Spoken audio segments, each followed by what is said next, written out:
বাংলাদেশ কখনো আফগানিস্তান হবে না আমরা বেঁচে থাকতে। আমাদের ৫৫ বছর ইতিহাসে এর আগে কখনো এতটা উগ্রপন্থী বা নারীবাদী বিরোধী ছিলাম না। সো গ্রেটার মোহাম্মদপুরের সাথে যারা পরিচিত তারা জানেন গত নির্বাচনে মানে মাত্র এই যে ৩ সপ্তাহ এক মাস আগে হয়ে গেল নির্বাচনে দুটা মেজর ক্যান্ডিডেট ছিল ওই এলাকা থেকে। একটা ছিলাম আমি, যাকে আপনারা আপনাদের আস্থা দিয়ে জিতিয়ে নিয়ে এসছেন। আরেকজন ছিল একজন তার মেইন পরিচিতি ছিল একটু ধর্মীয় আলেম হিসেবে, সেটাও ভালো, কোনো এখানে মন্দের কিছু নেই।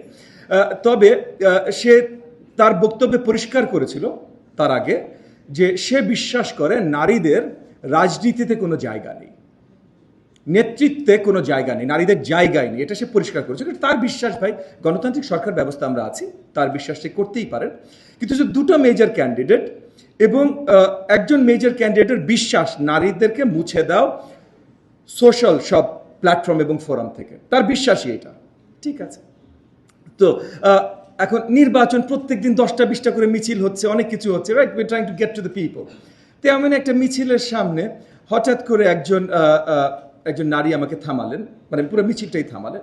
অবভিয়াসলি উনি একজন ভোটার, উনি থামালে আমরা থামবো। তো থামিয়ে বললেন যে আপনার মিছিলের সম্মুখে কোনো নারী নাই কেন?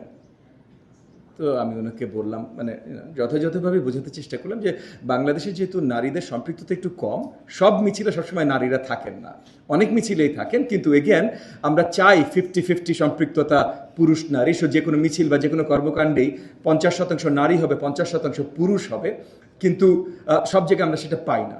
এগেন সোশ্যাল কিছু আমাদের লিমিটেশনস আছে। রাজনীতি বা অনেক ধরনের কর্মকাণ্ডে আমাদের ভদ্র পরিবারের মানুষই যেতে চায় না, নারী তো আমি পরে গেলাম, ভদ্র পরিবারের মানুষই যেতে চায় না, কম যেতে চায়। তো আমি ওনাকে দাওয়াত জানালাম যে তাহলে আপনি আসেন, আমাদের মিছিলটা জয়েন করেন, আপনার পিছেও যেতে হবে না, আমার পাশে দাঁড়িয়ে মিছিলটা জয়েন করেন। না, আমি রাজনীতি করি না। ঠিক আছে, তো ওনাকে প্রশ্ন করলাম যে আচ্ছা আপনি এই প্রশ্নকে সবাইকে করছেন, মানে বাকি যত ক্যান্ডিডেট আছে, যত মিছিল আছে সবাইকে করছেন? তুমি বললেন না, আপনার থেকে আমাদের এক্সপেকটেশনস বেশি। এটা অত্যন্ত আনন্দনীয় যে উনি মনে করেছেন আমার কাছ থেকে কোনো এক্সপেকটেশনস বেশি। কিন্তু এই জায়গাটায় আমরা লাইনগুলো এমনভাবে ড্র করি যে কিছু দূর আমরা যাদের কাছ থেকে এক্সপেক্ট করি তাদের কাছ থেকে হয়তো বাস্তবতার বাইরে যে এক্সপেক্ট করি। কারণ আমি এক রাতে 50% নারী আপনার সম্পৃক্ততা করতে পারবো না রাজনৈতিক কর্মকাণ্ডে, কিন্তু আমি অ্যাকচুয়ালি নারী সম্পৃক্ততা দেখতে চাই। সো ওই জায়গা থেকে নারী সম্পৃক্ততা রিলেটেড আমাদের সোশ্যাল কম্প্রিহেনশনে কিছু ব্যাপার আছে। আমাদের দেশ এখন একটা ছোট কমপ্লেনের জায়গায় যাব।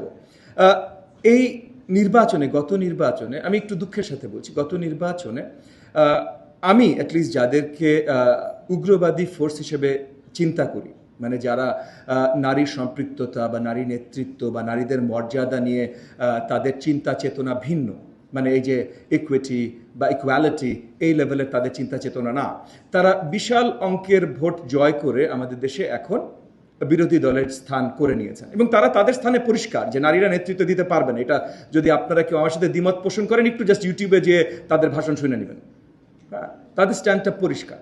তো এই জায়গা থেকে আমরা জাতিগতভাবে এর আগে কখনো, আমাদের ৫৫ বছর ইতিহাসে এর আগে কখনো এতটা উগ্রপন্থী বা নারীবাদী বিরোধী ছিলাম না।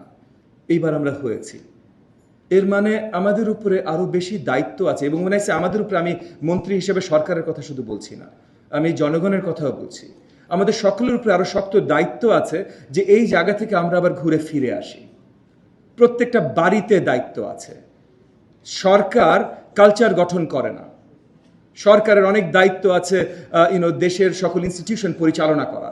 ইনস্টিটিউশনগুলোর মাধ্যমে কালচারের ভেতর আমরা কিছু এমবেড করতে চেষ্টা করতে পারি। তবে প্রধান দায়িত্ব, ভাই, আপনাদের সকলের। পার্লামেন্ট অনেক পরে, সিইও কে হবে না, কতজন পুরুষ হবে কতজন নারী হবে সেটা অনেক পরে। প্রথমে দরকার হলো আসলে বাড়িতে, প্রত্যেকটা মহল্লায়, প্রত্যেকটা রাস্তায় আমাদের অ্যাপ্রিসিয়েশন যে আমাদের আরও উদারতার দিকে যেতে হবে। এই রক্ষণশীলতার বাংলাদেশ আসলে আমাদের আসল সাংস্কৃতিক পরিচয় না, জাতীয় পরিচয় না। এবং আগামীতে যদি আমরা সুন্দর বাংলাদেশ গড়তে চাই, যেটা নিয়ে আমরা সবাই গর্ব করতে চাই, তাহলে সেটা রক্ষণশীলতার বাংলাদেশ হতে পারবে না। রক্ষণশীলতা যে জায়গাগুলোতে হয়েছে এবং অনেকেই সেই জায়গাগুলোতে নিয়ে অনেক গলা উঁচু করেও কথা বলে, সেটা আফগানিস্তান হোক আর যেই হোক, বাংলাদেশ কখনো আফগানিস্তান হবে না আমরা বেঁচে থাকতে।